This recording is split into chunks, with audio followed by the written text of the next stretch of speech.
Bonjour et bienvenue, je suis Florence, consultante en management. Je vais vous présenter les techniques et astuces pour gérer votre communication face à un groupe et préparer et conduire un exposé. Saviez-vous que 93% de la communication est non verbale ?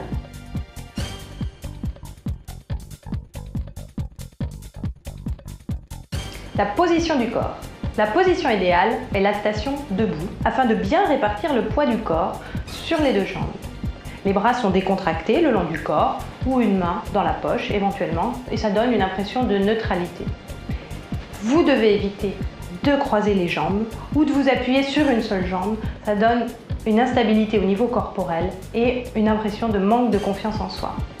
Évitez de croiser les bras car vous donnerez une impression de repli sur vous-même.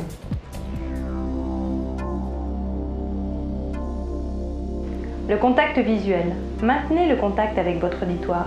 Laissez voyager votre regard tout au long de la salle et n'oubliez pas la personne qui est tout au fond de la salle. Ne cédez pas à la tentation de ne réserver vos regards qu'aux personnes les plus enthousiastes. Pensez aussi à ceux qui vous écoutent d'un air absent. Pensez à ne jamais tourner le dos au public. Par exemple, si vous écrivez sur un paperboard, placez-vous de côté, à gauche si vous êtes droitier, ou à droite si vous êtes gaucher.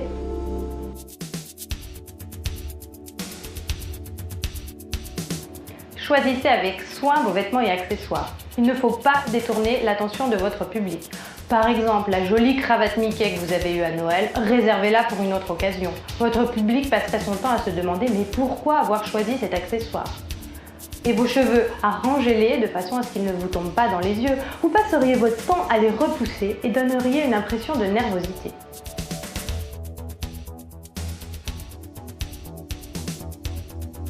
Mouvements et gestes. Vous pouvez vous déplacer dans la pièce afin de vous rapprocher de votre auditoire. Veillez cependant à bien maintenir les distances individuelles nécessaires à chacun. Dans le cadre d'un exposé à des supérieurs, évitez de vous promener car cela pourrait paraître trop familier.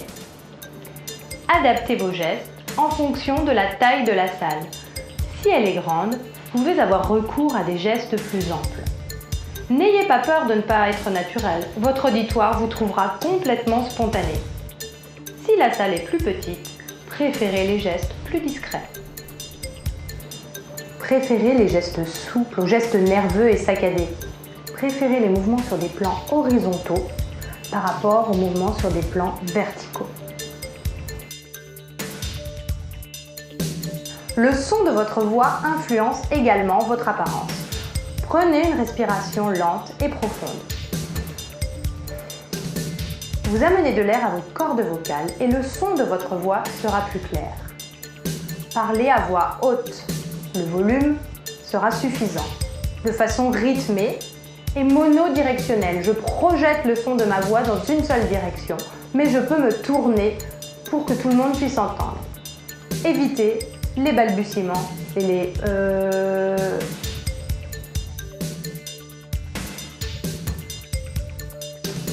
L'espace argumentaire.